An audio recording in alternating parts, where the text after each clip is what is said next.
Izin memperkenalkan diri, nama saya Syahran Latif Firdaus.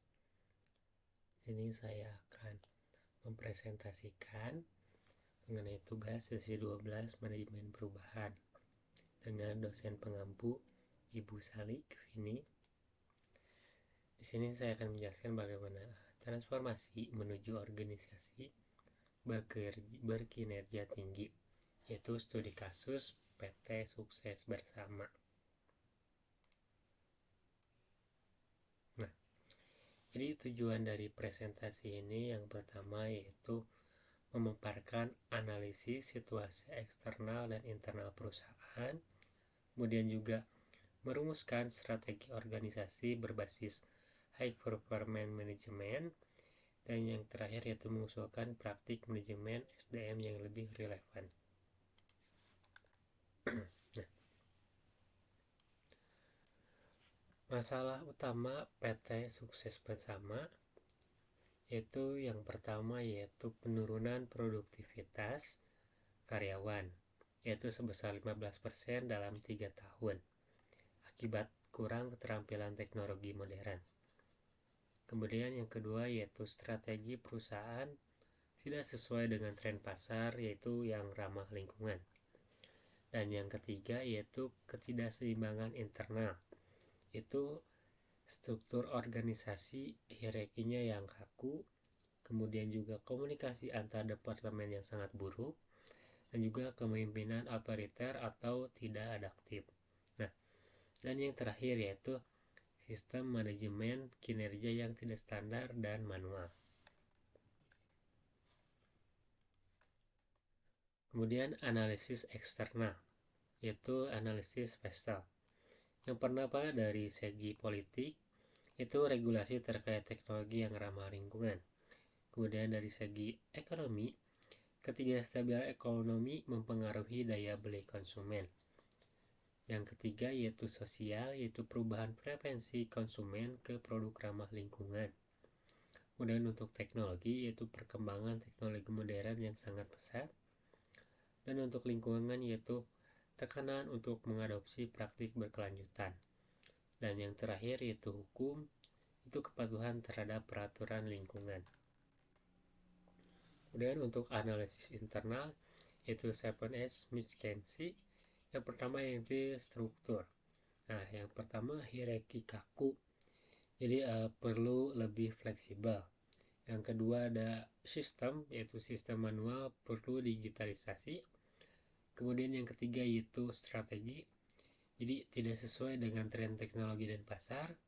Kemudian yang keempat ada skill, kekurangan keterampilan teknologi modern. Dan yang kelima ada staff, yaitu motivasi rendah akibat kurangnya pelatihan. Dan yang keenam yaitu ada style atau gaya kepemimpinan otoriter. Dan yang terakhir yaitu share value, yaitu kurangnya nilai bersama yang mendukung inovasi. Kemudian untuk strategi organisasi, yang pertama itu tujuan strategi, yaitu dengan menyesuaikan strategi perusahaan dengan tren pasar yang teknologi ramah lingkungan. Yang kedua, meningkatkan produktivitas melalui pelatihan dan adopsi lingkungan. Dan yang terakhir ada pendekatan, dengan pendekatan High Performance Management atau HPM. Kemudian juga ada praktik manajemen SDM, yaitu yang pertama dengan merekrut berbasis keterampilan teknologi modern. Yang kedua, pelatihan teknologi modern dan keberlanjutan. Yang ketiga, program pengembangan kepemimpinan adaptif.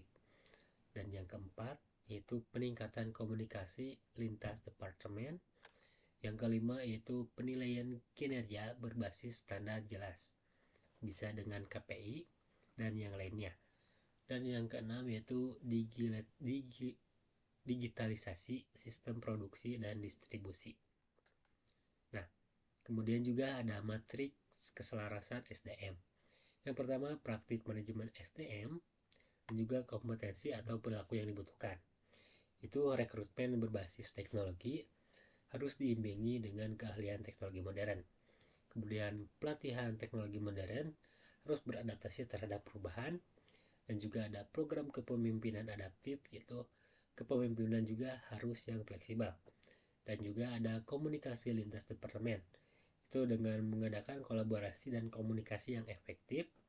Dan juga ada penilaian kinerja standar jelas, itu fokus pada hasil dan efisien.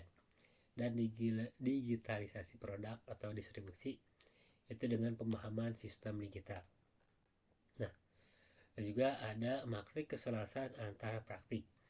Yang pertama yaitu praktik 1, 2, 3 dan keselarasan.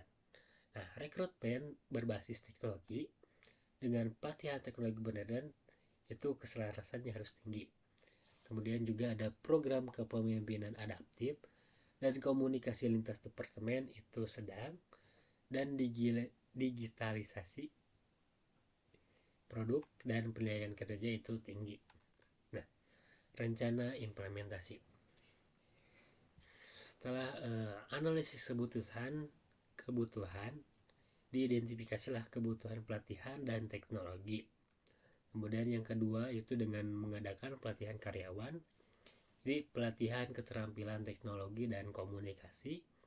Yang ketiga yaitu digitalisasi, itu dengan implementasi teknologi digital untuk produksi dan distribusi.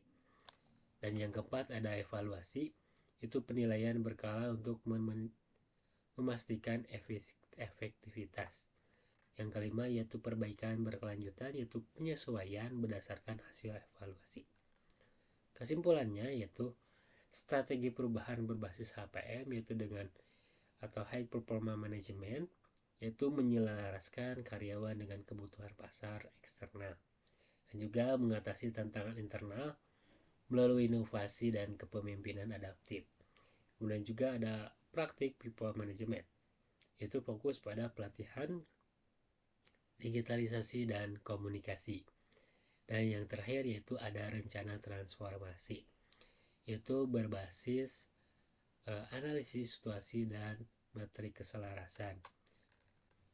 Sekian presentasi dari saya. Mohon maaf apabila ada salah kata dan juga penyampaian kurang sesuai. Wabillahi taufiq wal hidayah. Wassalamualaikum warahmatullahi wabarakatuh.